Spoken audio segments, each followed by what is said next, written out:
कोई भी सपना साकार करने के लिए सबसे जरूरी है सही कोच का होना। चुनिए एजुकेशन राइज को और करें अपने सपना साकार। Download the app now. तो अपना टॉपिक है काव्य गुण और काव्य दोष हिंदी साहित्य का। इस दोनों में से अपन आज पढ़ेंगे वो केवल काव्य गुण पढ़ेंगे। क्या पढ़ेंगे? काव्य गुण। अब काव्य गुण किसे कहते हैं और कितने प्रकार के होते हैं, और काव्य गुण किसे कहते हैं, कई बार ये परिभाषा भी पूछी जाती है।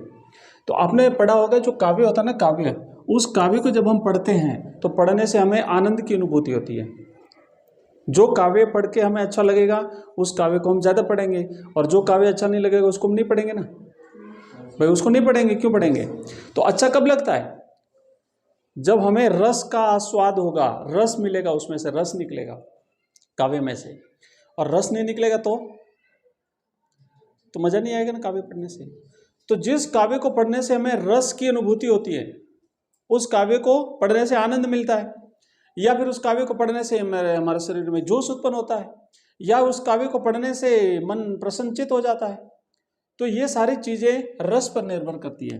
किस पर निर्भर करती है? इसलिए रस को काव्य की आत्मा माना जाता है। रस को काव्य की क्या माना जाता है? आत्मा। अब अगर किसी काव्य को पढ़ने से जो रस उत्पन्न होता है, उस रस की उत्पत्ति के आधार पर ही काव्य के गुण का निर्धारण होता है। किसका निर्धारण होता है?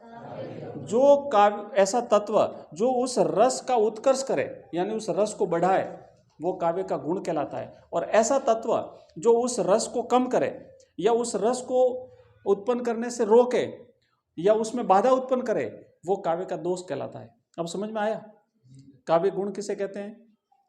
किसी भी काव्य में रस का उत्कर्ष करे, रस को बढ़ाए, रस को उत्पन्न करे, वो काव्य का गुण।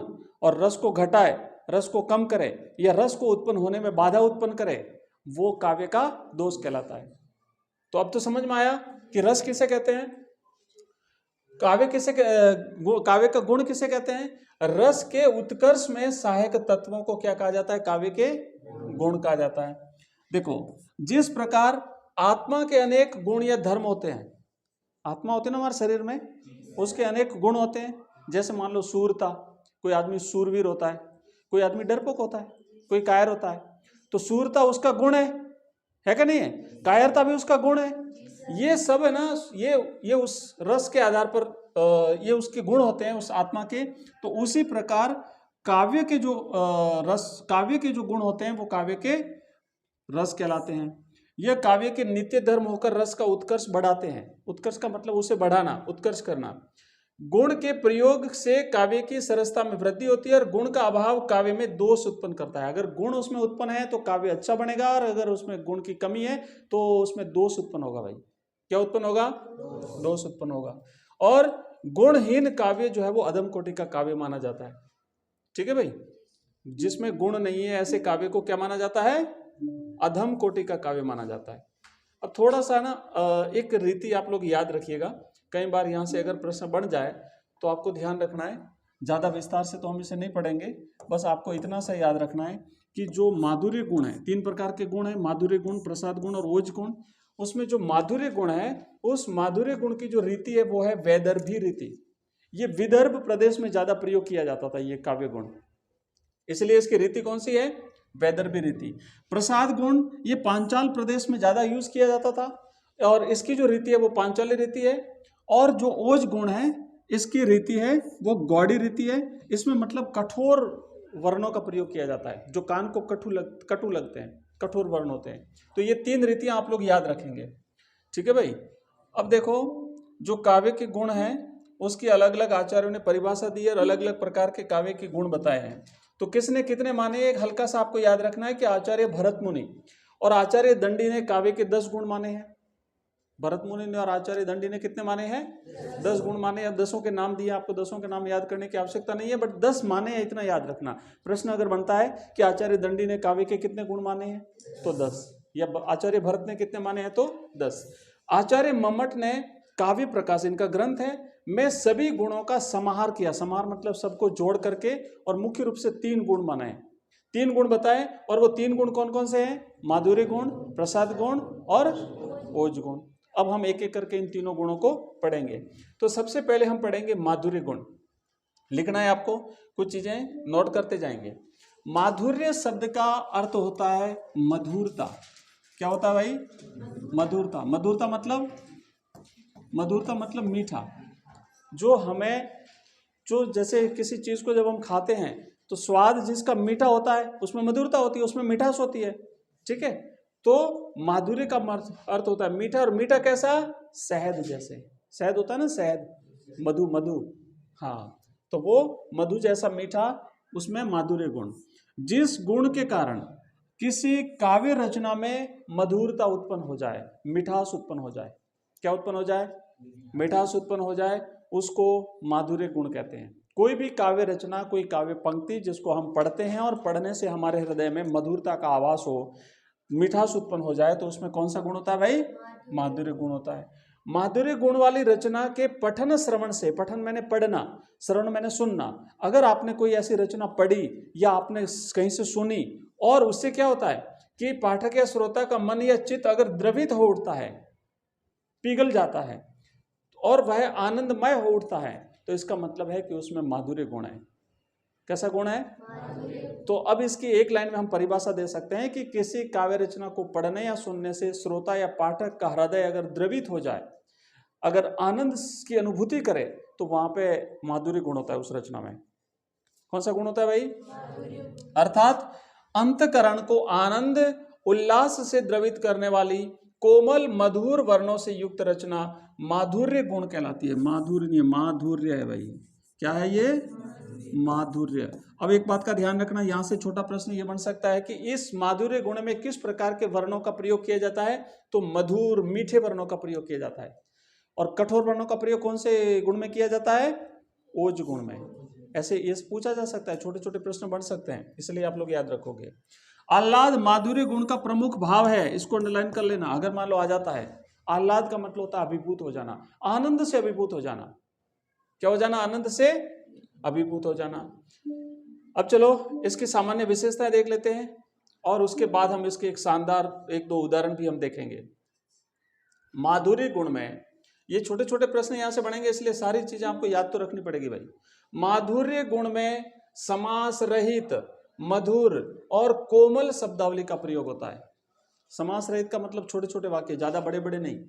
समास रहित, मधुर माने कानों को मीठे लगने वाले, और साथ ही साथ कोमल शब्दावली का प्रयोग किया जाता है, जो कानों को ज्यादा कटु नहीं लगे, जो कानों को कड़वी नहीं लगती है, ऐसी शब्दावली का प्रयोग, ऐसे वर्णों का प्रयोग किया जाता है। कौन से गुण में? माधुर्य गुण में। इसमें कोमल वर्ण क वर्ग, च वर्ग, प वर्ग, त वर्ग और य, र, ल, व का प्रयोग अधिक होता है। तो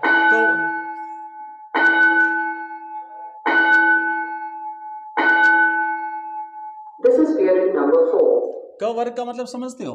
क वर्ग का मतलब जैसे क आ गया, इसके बाद इसमें ख आया, फिर ग आया, फिर घ आया, ये पूरा इसका वर्ग हो गया। इसी तरीके से च वर्ग में च, छ, ज, झ, न, ये उसका पूरा वर्ग हो गया। प वर्ग, ये जो वर्ग है ना, इसमें जितने भी वर्ण आते हैं ये सभी मिठास वाले वर्ण होते हैं। ट वर्ग और लंबे सामासिक पदों का प्रयोग इसमें नहीं किया जाता है। ट वर्ग का मतलब जैसे ट, ठ, ड, ड, ये प्रयोग इन वर्णों का प्रयोग नहीं किया जाता, क्योंकि ये कानों को कटु लगते हैं, ये कानों को कठोर लगते हैं, ये कड़वे माने गए हैं, तो इस वर्णों का प्रयोग इसमें नहीं किया जाता है। माधुर्य गुण की बात कर रहे हैं। किसके गुण की बात कर रहे हैं भाई? माधुर्य गुण की। चलो नेक्स्ट आपको क्या ध्यान रखना है कि माधुर्य गुण वैदर्भी रीति से संबंधित है। अभी हमने पहले भी देखा ना, ये विदर्भ प्रदेश में इसका ज्यादा प्रयोग किया जाता था, इसीलिए इसकी रीति अगर पूछी जाती है तो याद रखना वैदर्भी रीति। कौन सी रीति? वैदर्भी रीति। यह विदर्भ देश के कवियों की रीति है। वैदर्भी रीति कैसी रीति है? विदर्भ प्रदेश। दंडी ने इसको सभी गुणों के लिए उपयुक्त माना है और यह उपनागरिका वृत्ति से संबंधित है, इसको भले छोड़ दीजिए, लेकिन आपको याद रखना है इसकी रीति कैसी है, तो वैदर्भी रीति है। और इसमें किस प्रकार के वर्णों का प्रयोग किया जाता है, तो याद रखना इसमें कोमल वर्णों का प्रयोग किया जाता है। अब हम इसके उदाहरण देखते हैं। माधुर्य गुण के बेस्ट उदाहरण आप यहाँ पे देखेंगे। ये उदाहरण हमने पहले भी लिखा था, हाफ फिल्म में हमने देखा था ना। बतरस लालच लाल की मुरली धरी लुकाए, सो करे भौनी हंसे देन कहे नटी जाए। तो ये उदाहरण आप लिख लो। बतरस लालच लाल की मुरली धरी लुकाए, सो करे भौनी हंसे देन कहे नटे जाए। गोपियां भगवान कृष्ण से बात करने के लालच में कृष्ण की मुरली को चुरा लेती हैं। कृष्ण की मुरली को क्या कर लेती है भाई? चुरा लेती है, क्योंकि वैसे तो वो पूरे दिन मुरली के साथ रहता था, मुरली बजाता था, बांसुरी बजाता था, तो उसके पास समय नहीं होता था कि वो गोपियों से बात करें। तो कृष्ण जो से बात करने के लालच में गोपियों ने, बतरस का मतलब बात, लालच मैंने लालच, लाल मैंने कृष्ण की, मुरली यानी मुरली को, धरी लुकाए, उसकी मुरली को छुपा दिया। गोपियों ने कृष्ण की बांसुरी को छुपा दिया। क्यों छुपा दिया? बात करने के लालच में। सो करे भौनी हंसे, मतलब सौगंध खाए, आंखों से इशारे करे, और जब देने को कहे तो नट जाए कि नहीं हमने तो नहीं ली। तो ये एक माधुर्य गुण का उदाहरण है। अगर आपकी परीक्षा में प्रश्न आता है माधुर्य गुण की परिभाषा सहित इसका एक उदाहरण लिखिए, तो आप पहले तो इसकी परिभाषा लिखेंगे कि ऐसी काव्य रचना जिसको सुनकर या पढ़कर हृदय आनंद से अभिभूत हो जाए, हृदय द्रवित हो जाए, तो वो रचना जो है वो माधुर्य गुण की रचना मानी जाती है, या उसमें माधुर्य गुण होता है। और इसका उदाहरण अगर आपको लिखना है तो आप लिख सकते हैं, बतरस लालच लाल की मुरली धरी लुकाए। याद करें ना इस पंक्तियों को। सो करे भौनी हंसे देन कहे नटी जाए। 2-4 बार इसको पढ़ोगे, याद करोगे, बोलोगे, चलते उड़ते बैठते फिर तो आपको याद हो जाएगी। ठीक है भाई। दूसरा ये उदाहरण है, नयन उन्नय है निष्ठुर कहते। याद है जब गौतम बुद्ध अपने परिवार को सोता हुआ छोड़ करके रात को ज्ञान प्राप्ति के लिए घर से निकल जाते हैं, और जब सुबह सुबह उनकी पत्नी जब जागती है, देखती है कि वहाँ पर भगवान बुद्ध नहीं थे, है ना, गौतम बुद्ध जब वहाँ पे नहीं थे महल में, तो फिर वो बहुत विचलित हो जाती है, दुखी हो जाती है, और फिर अपनी एक गोपी से कहती है, उसकी एक गोपी मतलब कह सकते हैं उसकी सहेली जो थी, उसकी जो सखी थी, उससे ये कहती है, क्या कहती है कि नयन उन्नय है निष्ठुर कहते, मेरी आंखें तो उनको निष्ठुर मतलब ऐसा व्यक्ति जिसमें दया नहीं हो, जिसमें क्या नहीं हो? दया नहीं हो, मतलब जरा भी उन्हें दया नहीं आई। ये छोटा बच्चा सो रहा था उनका, कम से कम बच्चे से एक बार मिल के जाते, मुझे कह के जाते तो मैं उसे रोकती थोड़ी, उन्हें जाने देती मैं। आंखें जो है उन्हें कहती हैं बड़े निर्दयी आदमी है, पर इनसे जब आंसू बहते, लेकिन बाद में फिर आंसू भी आ बहते हैं, दया आती है, दुख भी होता है, तकलीफ होती है, सदैव हृदय ये कैसे सहते। शायद वो इसलिए नहीं कहा उन्होंने, वो मुझे कह के जाते, अच्छी बात है अगर कह के जाते, लेकिन इसलिए नहीं कहा। क्यों नहीं कहा? कि मेरी आंखों से आंसू टपकेंगे, मुझे दुख होगा, मुझे तकलीफ होगी, और शायद इससे वो जा नहीं पाते, शायद अपने रास्ते से उन्हें डिगना पड़ता, अपना जो इस लक्ष्य था उनसे हटना पड़ता।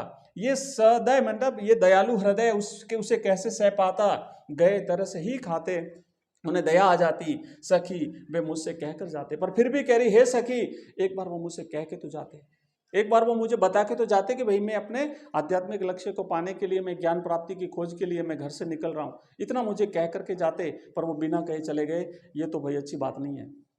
और फिर वापस कहती है नहीं इसलिए नहीं कहा होगा। क्यों नहीं कहा होगा? ये सारी बातें कि शायद मैं उसे सहन नहीं कर पाऊंगी, शायद इससे उनको वो अपने लक्ष्य से हट जाएंगे। तो ये इस तरीके से ये एक अच्छा सा उदाहरण है। किसका उदाहरण है भाई? माधुर्य गुण का। इस प्रकार की रचनाएं जब हम पढ़ते हैं ना, तो हृदय द्रवीभूत हो जाता है। हृदय कैसा हो जाता है? पिघल जाता है ना, नहीं पिघला? इस प्रकार की रचना को पढ़ करके हृदय पिघलता नहीं है? दया नहीं आती आपको? आती है ना? तो ये माधुर्य गुण का उदाहरण है। इस प्रकार ये भी माधुर्य गुण का उदाहरण है। किसका उदाहरण है ये भी? तो ये तो माधुर्य गुण यहीं पे समाप्त हुआ। सिंपल सारांश में अगर पूछा जाता है कि माधुर्य गुण का उदाहरण से परिभाषा दीजिए, तो सिंपल सी परिभाषा है कि जिस काव्य रचना को पढ़ने या सुनने से हृदय में आनंद की अनुभूति होती है या हृदय द्रवित हो जाता है, उसमें माधुर्य गुण होता है। दोनों में से कोई एक उदाहरण अच्छे से याद कर लेना और लिख देना परीक्षा में, पूरे में से पूरे नंबर। कितने में से कितने नंबर? पूरे में से पूरे नंबर। समझ में आया भाई क्या नहीं आया? यूं उकारा मत भरना। आया? सही में? बड़ी अच्छी बात है। अगर नहीं आया तो देखते हैं, फिर प्रश्न करेंगे ना, तब पता चलेगा आया है कि नहीं आया। चलो भाई आगे बढ़ते हैं और नेक्स्ट हम पढ़ेंगे प्रसाद गुण। कौन सा गुण? प्रसाद गुण। कभी मंदिर गए? प्रसाद खाई? बाबूजी के प्रसाद खाई? प्रसाद खाते हैं तो क्या होता है? प्रसन्नता नहीं होती? और क्या, थोड़ी एक और दे दो। हैं? मावा मिठाई है, काजू कतली है, तो नहीं कहते एक और दे दो? प्रसन्नता होती है ना मिठाई खाने से, प्रसाद लेने से। तो देखो भाई, प्रसाद का शाब्दिक अर्थ होता है प्रसाद का शाब्दिक अर्थ होता है प्रसन्नता। क्या होता है? मतलब कोई ऐसी रचना, कोई ऐसी काव्य रचना जिसको पढ़ने या सुनने से हमें क्या हो जाए? प्रसन्न हो जाए, हम आनंद आ जाए। प्रसाद गुण का होना वहां माना जाता है जहां रचना में सुबोधता हो। सुबोधता का मतलब होता है जल्दी से समझ में आ जाए, सहज ही समझ में आ जाए। सहज ही क्या हो जाए भाई? समझ में आ जाए, सुबोधता उसे कहते हैं। और उसका अर्थ सुनते ही समझ में आ जाए, इसलिए तो इसे सुबोधता कहा गया है, जिसमें सुबोधता का गुण हो। मतलब जिस काव्य रचना को पढ़ते ही हमें ज्यादा जटिल उसमें शब्द नहीं हो, पढ़ा हमें समझ में आ गया इसका अर्थ क्या है, तो उसमें प्रसाद गुण होता है, उसको हम प्रसाद गुण से युक्त रचना कहते हैं। दंडी के मतानुसार, एक आचार्य दंडी हुए, दंडी के मतानुसार जिस रचना का अर्थ सुनते ही सुनने वाले की समझ में आ जाए वहां प्रसाद गुण होता है। अच्छा, माधुर्य गुण में क्या होता है? जिस रचना को पढ़ने या सुनने से हमारा हृदय द्रवीभूत हो जाए। और इसका अर्थ क्या होता है प्रसाद गुण का? जिस रचना को पढ़ने या सुनते ही वो रचना हमारी समझ में आ जाए, सहज रूप से आराम से समझ में आ जाए, वहां प्रसाद गुण होता है। समझ में आ रहा है भाई? क्या नहीं आ रहा है? देखो, जिस प्रकार सूखे ईंधन में अग्नि तत्काल व्याप्त हो जाती है। मान लीजिए आपके पास दो प्रकार की लकड़ी है, एक तो सूखी लकड़ी बिल्कुल सूखी, और एक गीली लकड़ी बिल्कुल गीली। बताओ कौन सी लकड़ी पहले आग पकड़ेगी? सूखी लकड़ी। जैसे ही हम उसको आग में डालेंगे तत्काल वो जल जाएगी। तो इतनी तत्काल जल जाती है ना, तो इसी प्रकार की जो रचना होती है ना प्रसाद गुण से युक्त रचना, वो रचना हमें उतनी जल्दी समझ में आ जाती है। हाँ, प्रसाद गुण में सरल, सहज, भाव व्यंजक शब्दों का प्रयोग किया जाता है। कैसे शब्दों का प्रयोग किया जाता है? सरल शब्द, जटिल शब्द नहीं, कठिन शब्दों का प्रयोग नहीं किया जाता है। इसलिए तो पढ़ते ही समझ में आता है ना, जब सरल शब्द है तभी तो रचना पढ़ते ही हमें क्या आ जाती है? समझ में आ जाती है। अर्थ की सुबोधता या सुस्पष्टता इसकी विशेषता है। ये इस प्रकार के शब्द आ सकते हैं कि सहज, समझ में आने योग्य, या फिर ऐसे जटिल ऐसे शब्द आएंगे कि सुबोधता युक्त काव्य रचना में कौन सा गुण माना जाता है। मान लो एक रिक्त स्थान में प्रश्न आ गया, क्योंकि आपके जो ये काव्य गुण काव्य दोष है ना, इसी में से आपके जो रिक्त स्थान वाले 6 प्रश्न आएंगे वो यहीं से बनेंगे। तो अगर आया कि सुबोधता युक्त रचना में कौन सा गुण माना जाता है? प्रसाद गुण माना जाता है। कौन सा गुण माना जाता है? तो कंफ्यूज नहीं होना है, वहां पे आपको ध्यान रखना है। प्रसाद गुण सभी रसों में विद्यमान रहता है। कितने रस कितने माने गए भाई? रस कितने हैं? 9 + 2 11। कितने रस हैं? हाँ, पहले मूल रूप से 9 रस माने गए थे, बाद में 2 रस और जोड़ दिए। कौन से 2 रस और जोड़ दिए हैं? माधुर्य और प्रसाद। माधुर्य और प्रसाद, तो 11 रस हैं। अब देखो इसके बेस्ट उदाहरण देखते हैं। एक तो है भारत माता ग्राम वासिनी सुमित्रा नंदन पंत साहब की रचना, ये सुमित्रा नंदन पंत की रचना है। और एक ये है कि देख सुदामा की दीन दशा करुणा करी के करुणा निधि रोए, पानी परात को हाथ छुयो नहीं, नैनन के जलसों पग धोए। आपको याद होगा सुदामा जब भगवान कृष्ण से मिलने जाते हैं ना, हाँ, वहां जब मिलने जाते हैं तो भगवान कृष्ण अपने बाल सखा की इस दयालु हालत को देख करके बड़े दुखी होते हैं। बचपन में साथ रहे थे, साथ पढ़े थे, और इतने वर्षों के बाद जब सुदामा मिलने गए तो उसकी दयनीय हालत को देख करके भगवान कृष्ण बड़े दुखी होते हैं। तो इसलिए लिखा है कि देख सुदामा की दीन दशा, दीन मैंने गरीब, दशा मैंने दशा। भगवान कृष्ण ने सुदामा की इस हालत को देख करके करुणा करके, करुणा मतलब करुणा करके, करुणा मतलब दया करके, करुणा करी के मैंने करके, करुणा करके, करुणा निधि मैंने करुणा निधि, कौन? कृष्ण, करुणा के सागर, रोए, रोने लगे। ये तेरी हालत किसने करी रे हे सुदामा, ये इतना दीनहीन कैसे हो गया रे? और इतने रोए, कितने रोए कि पानी परात को हाथ छुए नहीं। जब उसके पांव धोने के लिए, हाथ धोने के लिए न तो परात मंगवाई और न पानी लाया। पानी लाते ना, लाया मतलब, लेकिन उसको हाथ ही नहीं लगाया। और इतने करुणा, इतनी दया आई उनको, इतने रोए कि आंखों के आंसुओं से ही उसके पग क्या कर लिए? धो लिए। नैनन के जलसों पग धोए, आंखों के जल से ही सुदामा के पग क्या कर लिए? पैर क्या कर लिए? धो लिए। ये एक उदाहरण है। तो बिल्कुल सिंपल सा सरल उदाहरण है, आराम से समझ में आ सकता है। ये प्रसाद गुण का उदाहरण है। किस गुण का उदाहरण है? प्रसाद गुण का। इसी तरीके से एक और एग्जाम्पल देखो, ये भी है। भारत माता ग्रामवासिनी। सुमित्रा नंदन पंत साहब अपने इस ग्रामीण भारत का वर्णन करते हुए कहते हैं कि हमारा भारत जो है वो गांवों में निवास करता है। भारत कहाँ निवास करता है? ये भारत माता ग्रामवासिनी गांव में रहती है। अगर भारत को वास्तविक रूप से देखना है तो आप भारत के गांवों में का भ्रमण कीजिए। खेतों में फैला है श्यामल, धूल भरा मैला सा अंचल, गंगा यमुना में आंसू जल, मिट्टी की प्रतिमा उदासीनी। साथ ही साथ ग्रामीण उस गरीब परिवेश का भी वर्णन करते हैं। तो ये दोनों रचना याद रख लेना आपको। ये दोनों रचना भाई प्रसाद गुण के उदाहरण है। दोनों याद रख लेना। दोनों में से जो आपकी इच्छा हो एक परीक्षा में लिख देना, अगर यहाँ से बनता है प्रश्न तो। डायरेक्ट अगर आता है कि परिभाषा सहित उदाहरण दीजिए तब तो इस प्रकार लिखना है, लेकिन रिक्त स्थान में छोटे छोटे प्रश्न आ सकते हैं। माधुर्य गुण किसे कहते हैं, प्रसाद गुण किसे कहते हैं, ओज गुण किसे कहते हैं। 3 तो ये सिंपल परिभाषा आ सकती है। या फिर ऐसा आ सकता है कि सुबोधता युक्त काव्य रचना में कौन सा गुण माना जाता है, वह रचना जो हृदय को द्रवीभूत कर दे उसमें कौन सा गुण माना जाता है। तो ये इस प्रकार के आपको याद रखना पड़ेगा। लिख लिया सबने? ठीक है। अब देखो नेक्स्ट आगे बढ़ते हैं। इसका और उदाहरण है, पर अब ज्यादा उदाहरण आप तो 2 याद कर लेना। देखना तो मैं दिखा देता हूं। वह आता है 2 टूक कलेजे के करता, पछताता पथ पर आता। ये एक भिखारी के बारे में कहा गया है। चलो तो ये तो हो गया हमारा। अब हम करेंगे ओज गुण। कौन सा गुण करेंगे भाई? तीसरा गुण है और ये ओज गुण है, और हम आज ही इसको खत्म कर लेते हैं। तो ओज गुण जो है ना, इसमें ओज शब्द का अर्थ होता है तेज, दीप्ति या उत्तेजना। तेज, दीप्ति या उत्तेजना। ओज मतलब जिससे शरीर में उत्साह पैदा हो जाए, शरीर में एक दीप्ति, तेज प्रकाश पैदा हो जाए। जिस रचना को पढ़ने अथवा सुनने से पाठक अथवा श्रोता के मन में आवेग या उत्साह पैदा होता है उसमें ओज गुण होता है। किसी रचना को पढ़ने से या किसी रचना को सुनने से अगर हमारे हृदय में क्या हो जाए, उत्पन्न हो जाए भाई, उत्तेजना पैदा हो जाए। जैसे आपने अगर कोई देशभक्ति गाना सुना है ना, 26 जनवरी 15 अगस्त के दिन जब गाने बजते हैं, देशभक्ति गाने जब बजते हैं तो एक जोश उत्पन्न होता है हमारे हृदय में, है ना। वो पुराने दिन जो जिन्होंने जो शहीद हुए हैं, देश के लिए बलिदान दिया, उनके प्रति एक सम्मान का भाव प्रकट होता है। साथ ही साथ एक उत्तेजना पैदा होती है हमारे शरीर में। तो वो जो रचना होती है वो ओज गुण से संपन्न रचना होती है। इसमें अब इतने सारी चीजें आपको याद नहीं रखनी, ध्यान रखना। इसमें कठोर वर्णों का प्रयोग किया जाता है। एक तो कैसे वर्णों का प्रयोग किया जाता है, आ सकता है आप लोग याद रखेंगे, द्वितीय, संयुक्त, परुष वर्ण, रैफ, लंबे समास युक्त पद आदि शब्दों का प्रयोग इसमें किया जाता है। अब यहाँ पे उदाहरण देखो। अब इसका एक उदाहरण देख लो, और ये उदाहरण है, हाय रुंड गिरे गज झुंड गिरे, कट कट अवनी पर शुंड गिरे। एक युद्ध का वर्णन किया गया है। जब युद्ध होता था पहले तलवारों से युद्ध किया जाता था, भालों से युद्ध किया जाता था।